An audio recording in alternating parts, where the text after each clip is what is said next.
3교시 시작하겠습니다.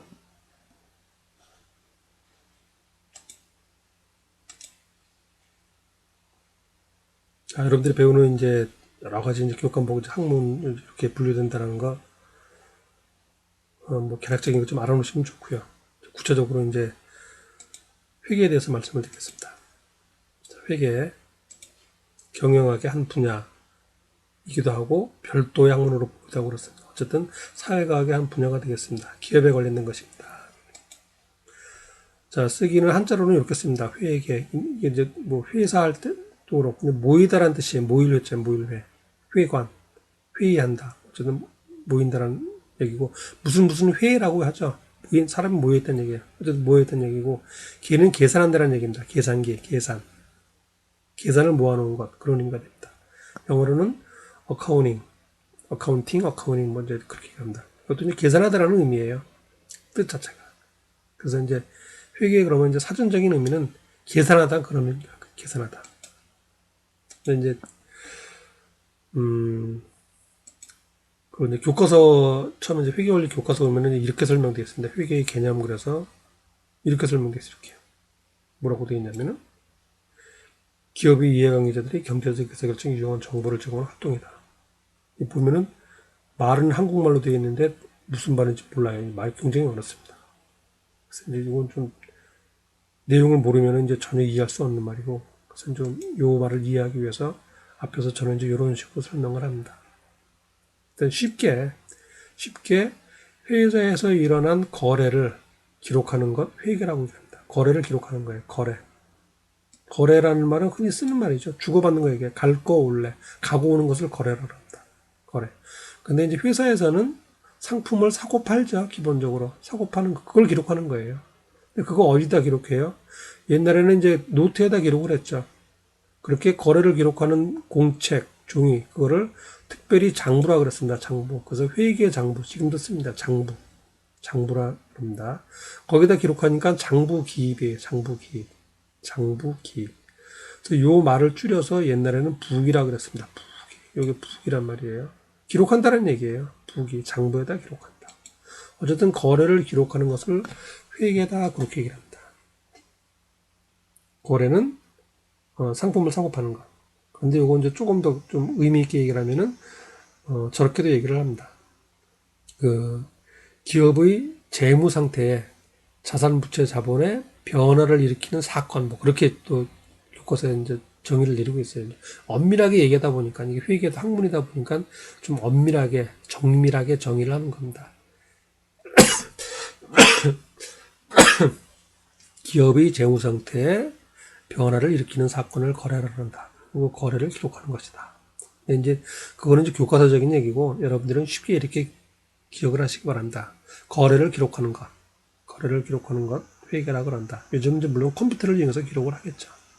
자, 그다음에 조금 구체적으로 거래 기록을 왜 하는가, 상품 사고 판 것을 왜 하는가 하면은 기업의 재무 상태하고 재무 상태, 다른 말로 재산 상태의 재산이 얼마 있다라는 것.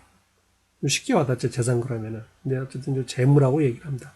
그 다음에 경영성과, 얼마를 벌었냐 하는 거예요. 영업을 해서, 거래를 해서, 장사를 해서 얼마를 벌었는가. 경영성과라고 얘기를 합니다.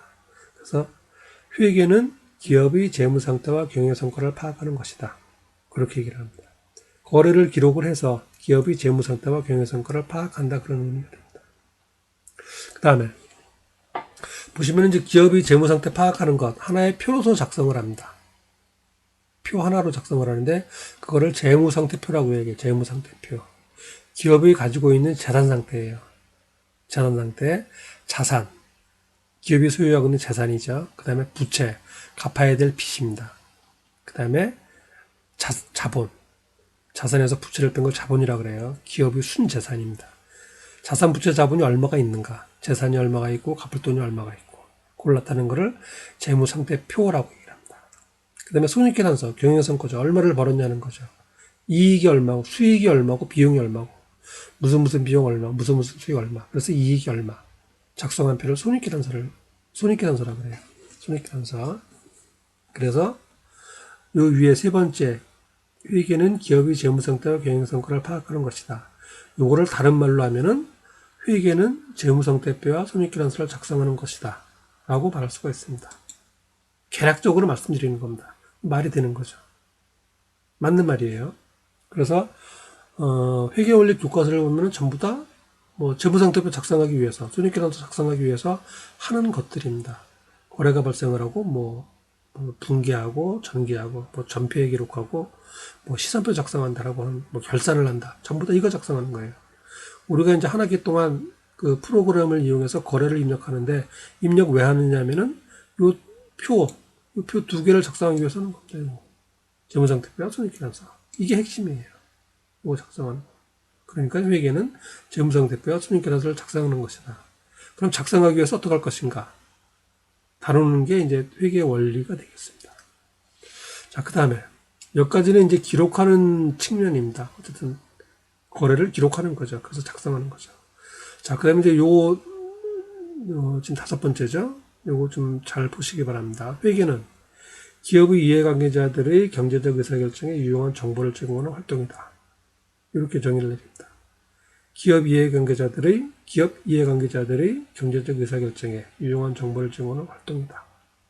자, 무슨 말이냐면 기업의 이해관계자, 이익과 손해, 금전관계가 있다는 얘기예요. 기업하고 돈관계가 있는 사람들을 기업의 이해관계자라고 얘기를 합니다. 자, 대표적으로 투자자, 채권자, 경영자가 있습니다. 물론 이 외에도 노동자, 그 다음에 세무당국, 일반 소비자들도 전부 다 기업의 이해관계자들이에요. 기업하고 전부 다 돈관계가 있다는 얘기입니다. 구체적으로 투자자는 기업에 투자하는 사람들이에요. 돈을 투자해서 기업에서 이익이 나면은 얼마 가져가고 기업에서 손실이 나면은 손해 보고 하는 게 투자자입니다. 흔히 주식회사인 경우는 기업의 소유가 주주들이죠. 그래서 주식을 사는 사람들, 주식 사는 게 바로 투자자 하는 거예요. 요즘 20대, 30대 젊은 층에서 주식 투자를 많이 한다 그러죠. 요즘에. 그런 사람들이 투자자입니다, 바로. 그래서 회사에서 이익이 나서 주가가 오르고 그러면은 내가 이익을 보게 되는 거죠. 반대의 경우라면은 그래서 주가가 떨어지게 되면은 손실이 나는 경우예요. 그런 사람들은 어쨌든 투자자라고 얘기를 합니다. 그다음에 채권자들은 돈을 빌려주는 사람들이에요.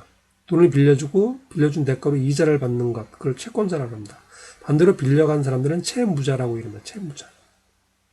기업에 돈을 빌려주는 사람들, 물론 개인은 아니겠죠. 주로 이제 기업은 은행에서 많이 빌리죠.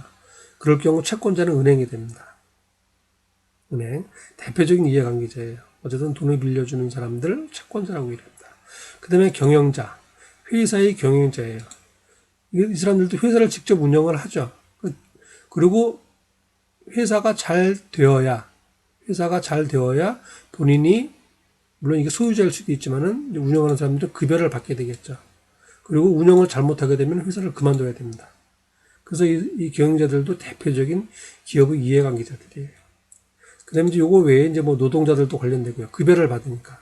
소비자들도 그 회사가 생산한 제품을 사고 반품하고 또는 싸게 살 수도 있고 좀 비싸게 사는 경우도 있고 어쨌든 이해관계가 됩니다. 그런데 이제 다른 사람들은 되게 빼고 대부분 이제 투자자, 채권자, 경영자를 이제 직접 이해관계자라고 해서 중요하게 칩니다. 이해관계자라 그러는데 이런 사람들이 의사결정을 합니다. 할까 말까 의사결정을 하는, 그게 의사결정이죠. 뭘 할까 말까 하는 것. 그런데 다른 게 아니고 이제 경제적 의사결정이에요. 돈에 관련된 의사결정을 한다는 얘기입니다. 투자자들은 주식을 살까 말까 또는 가지고 있는 주식을 팔까 말까 결정을 하죠. 그 다음에 채권자들은 돈을 빌려줄까 말까, 돈을 빌려줄 때 이자를 2%로 할까 3%로 할까 하는 의사결정을 하게 되죠. 결정을 해야 된다는 얘기죠. 그런 의사결정을. 그 다음에 경영자들은 직원을 더 뽑을까 말까, 그 다음에 공장을 세울까 말까, 그 다음에 제품을 얼마에 팔까, 그런 의사결정들을 하겠죠. 어쨌든 돈에 관련된 의사결정들을 한다는 얘기입니다. 그럴 때 이런 사람들이 이런 의사결정을 할 때 그냥 아무 생각 없이 그냥 감에 의해서 의사결정하는 게 아니죠. 뭔가 자료를 보고 결정을 하겠죠. 그때 내 의사결정에 관련되는 자료를 정보라고 얘기합니다. 정보, 인포메이션. 정보라고 얘기를 하는 거예요. 유용한 정보. 그래서 이런 사람들이 이런 의사결정을 할 때 필요로 한 정보 제공하는 게 회계다 그런 얘기입니다.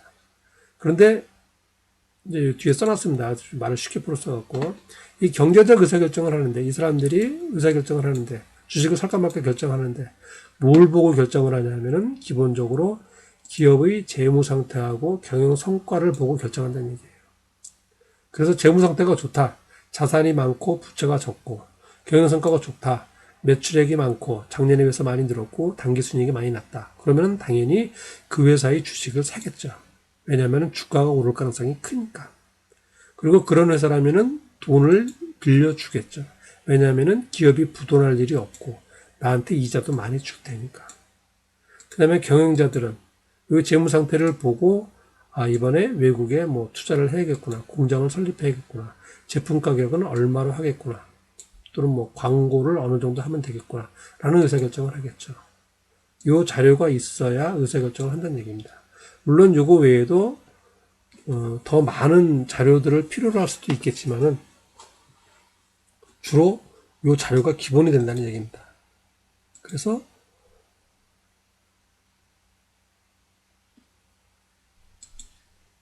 이 자료를 작성하는 것, 그게 바로 회계라는 얘기예요. 근데 이제 이 앞에서는 재무 상태하고 경영 성과를 만드는 데 중점을 뒀어요. 만드는 거. 재무 상태와 경영 성과를 작성하는 거, 파악하는 거. 회계다라고 그러는데 여기 정의에서는 이 다섯 번째 정의에서는 만들어진 걸 가지고 의사결정 이용하는 거죠. 기업의 이해관계자들이 경제적 의사결정 이용 정보를 제공하는 이 자료를 가지고 이 사람들한테 주는 거죠. 이걸 보고 의사결정을 하라라고. 요건 측면이 이제 정보를 이용하는 측면이에요. 그래서 이렇게 정의를 내리는데 요즘 문제 회계를 정의를 이렇게 내립니다. 이렇게 해서 말이 조금 어렵긴 하더라도 이용하는 측면, 작성된 재무 상태와 경영 성과를 가지고 의사결정하는 것으로 하는 활동, 의사결정을 하게 하는 활동을 회계다라고 이렇게 정의를 내려요. 그래서 조금 어렵지만은 여러분이 이것도 좀 기억을 하시면 좋습니다. 이게 이제 시험 문제도 나오는 경우도 있어요. 이론 시험에.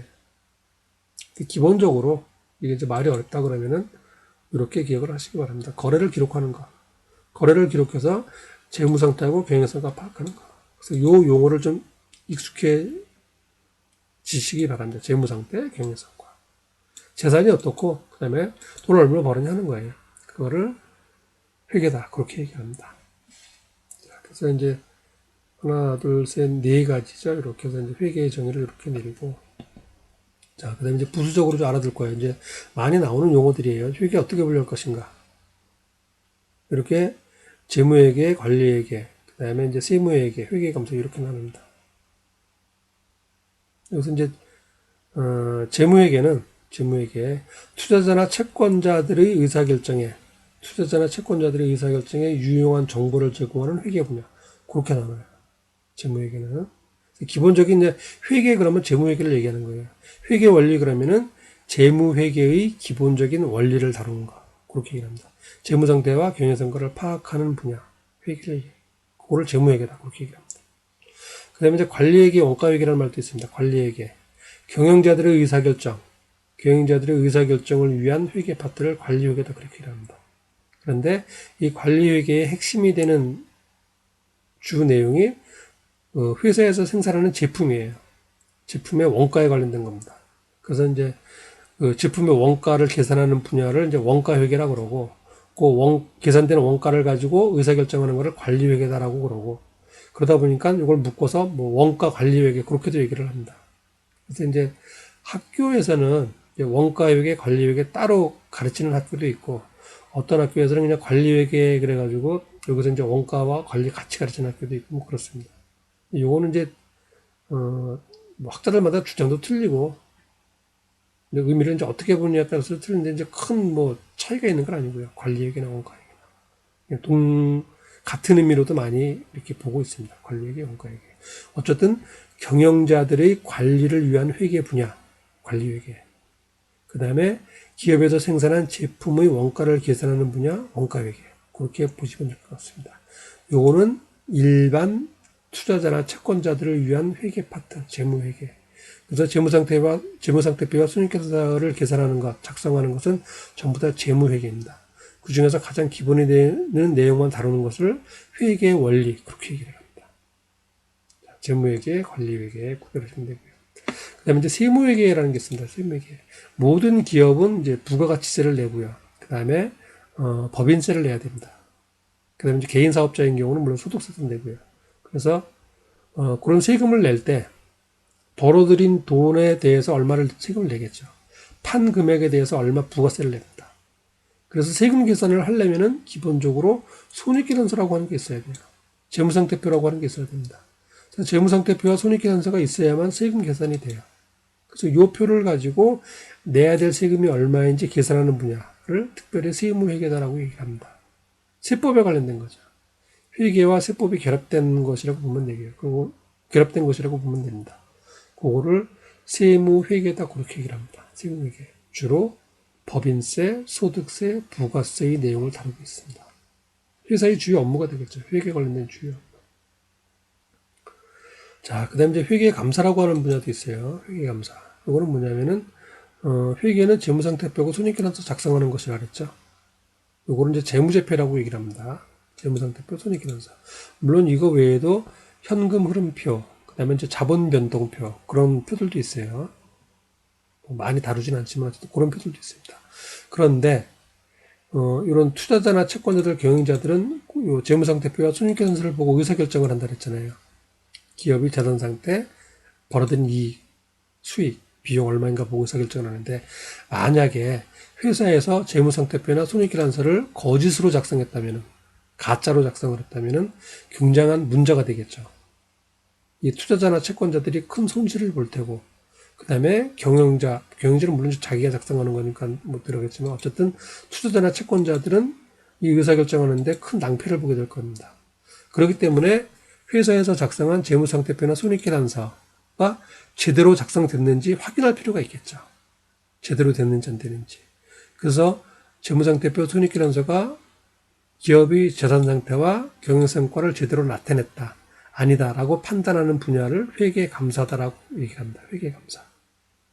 그리고 이 회계감사를 수행하는 역할을 하는 사람들을 공인회계사라고 얘기합니다. 공인회계사. 공인회계사. 약자로는 이제 영어 약자 CPA라고 하죠. 그래서 공인회계사들은 그 주식회사, 기업에서 작성한 재무상태표와 손익계산서가 제대로 작성됐는지 안 됐는지를 감사하는 걸 역할을 합니다. 그래서 회사에서는 재무상태표와 손익계산서를 작성을 해서 공인회계사들이 감사를 받게 돼 있어요. 그래서 요 공인회계사들이 재무상태표와 손익계산서 밑에다가 위 재무상태표는 기업의 재무상태를 적정하게 표시하고 있습니다라고 써주고 도장을 꽝 찍어줘야만 통과가 되는 겁니다. 그래서 그런 분야를 회계감사다라고 얘기를 하고 있고 중요한 분야의 하나예요. 그리고 회계감사를 하려면 당연히 재무상태표, 손익계산서, 그다음에 이제 세금 뭐 이런 관계를 전부 다 알아야겠죠. 그래서 이제 공인회계사 자격시험 자체가 상당히 좀 어렵다라고 보시면 되겠습니다. 회계의 전 분야를 다 다루는 거기 때문에 예전 같은 경우는 이제 뭐 행정고시, 사법고시랑 같은 레벨로 쳐주고 그랬습니다. 요즘은 어떤지 모르겠습니다. 요즘 이제 시대가 많이 바뀌어가지고 어쨌든 그런 분야를 회계감사하다라고 얘기하고 요 네 개의 분야가 이제 대표적인 회계의 분류고요.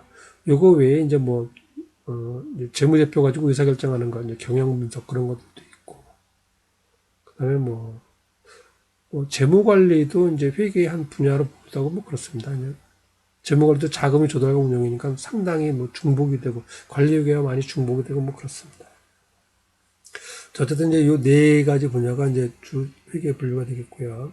그 다음에 이제 또 하나 여러분들이 알아놓으셔야 될 내용 중에 하나가 이제 기업회계 기준이라고 하는 거예요. 회계 처리를 할 때 재무상태표나 손익계산서를 작성을 할 때 어떤 원칙이 있어야겠죠.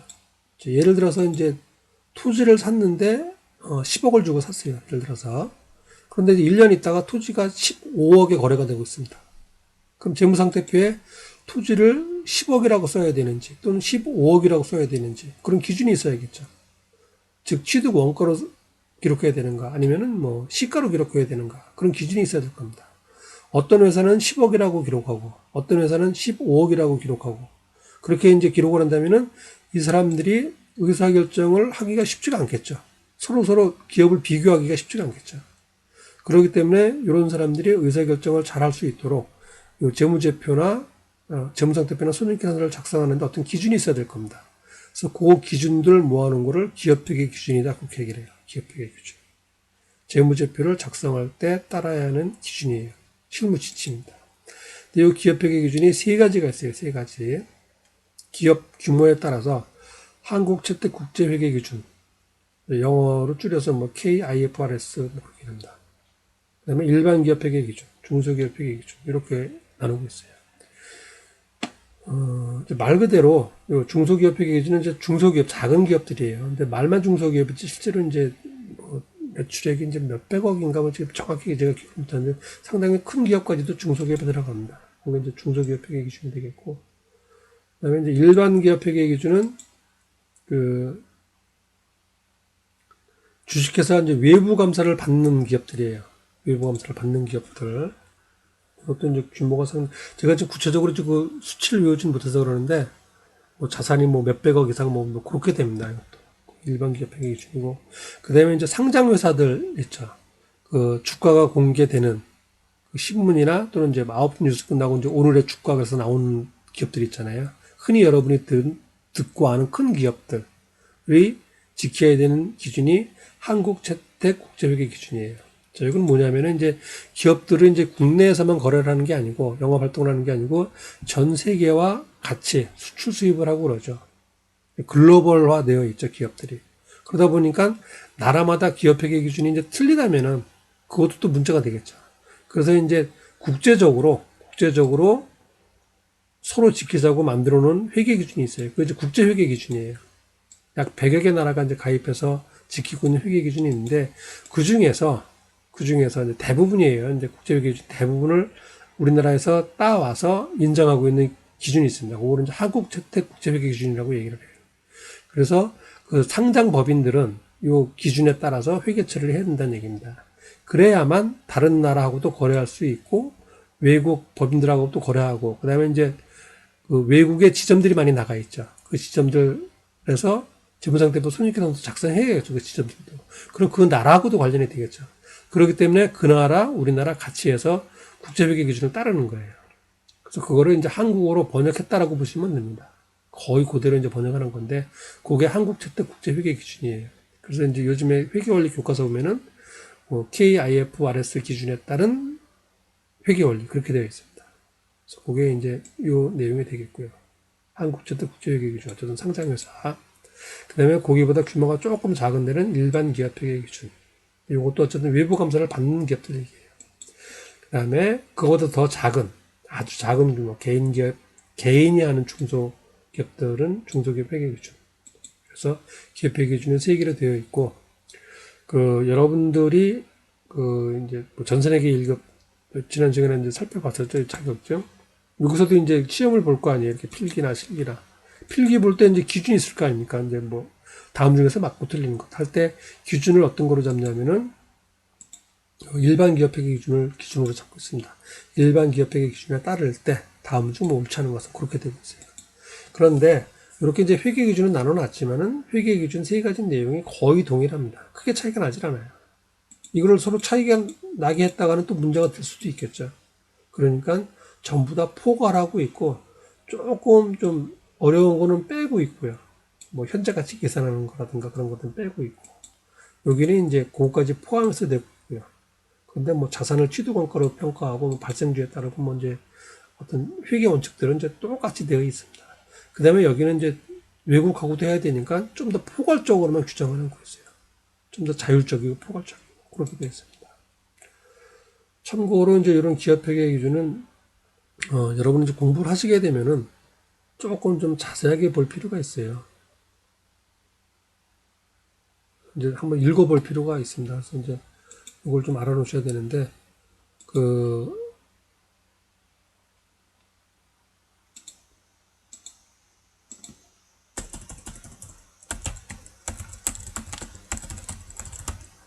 한국회계기준원이라고 하는 데가 있습니다. 한국회계기준원.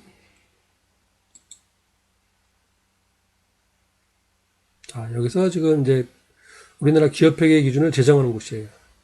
그래서 자료가 여기 다 있습니다. 회계 기준. 여기 나와 있죠? 한국제특국제회계 기준, 국제회계 기준. 그 다음에 일반 기업. 그 다음에 중소기업 회계 기준. 나머지는 이제 특수한 거기 때문에 이제 우리가 이제 몰라도 되겠고요. 여러분들이 이제 보셔야 될 거는 일반 기업 회계 기준하고 중소기업 회계 기준이에요. 중소기업 회계 기준 보시면은 주로 이제 여러분이 이제 회계관리에서 배우게 되는 내용이 다 이제 주로 여기서 따라갑니다. 그래서 이제 2013년도에 이제 제정이 되었고요. 이렇게 이제 한글 파일이나 PDF 파일로 다운 받을 수 있게 되어 있어요. 이렇게. 그다음에 일반 기업 회계 기준도 마찬가지예요. 일반 기업 회계 기준은 아까 이제 중소기업 회계 기준은 이제 법조문처럼 되어 있습니다. 제1조, 제2조 그렇게 되어 있는데 일반 기업 회계 기준은 이제 분야별로 되어 있어요. 이렇게. 그래서 각각 재무제표에 대한 거는 요거. 그다음에 이제 뭐 유형자산에 대한 회계 처리는 이렇게 각각으로 나눠져 있습니다. 챕터별로 나눠져 있다고 보시면 됩니다. 그다음에 이제 한국제특국제회계 기준도 그런 형태로 되어 있어요. 이렇게 제 몇 월 몇 월 해갖고. 근데 여러분들이 이제 한 번은 좀 보셔야 될 게 여기서 재무제표 작성과 표시 있습니다. 요거 제 2장 부분 요거는 한번 꼭 보시기 바랍니다. 재무제표의 작성과 표시. 자, 한국회계기준원이라고 되어 있습니다. 한국회계기준원.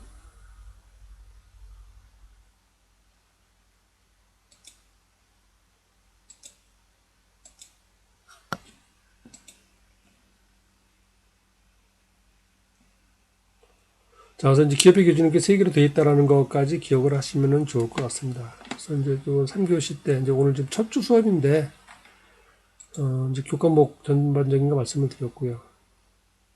그리고 전산회계 자격증, 네, 학문의 분류, 그 다음에 회계의 개념까지 오늘 진행을 했습니다.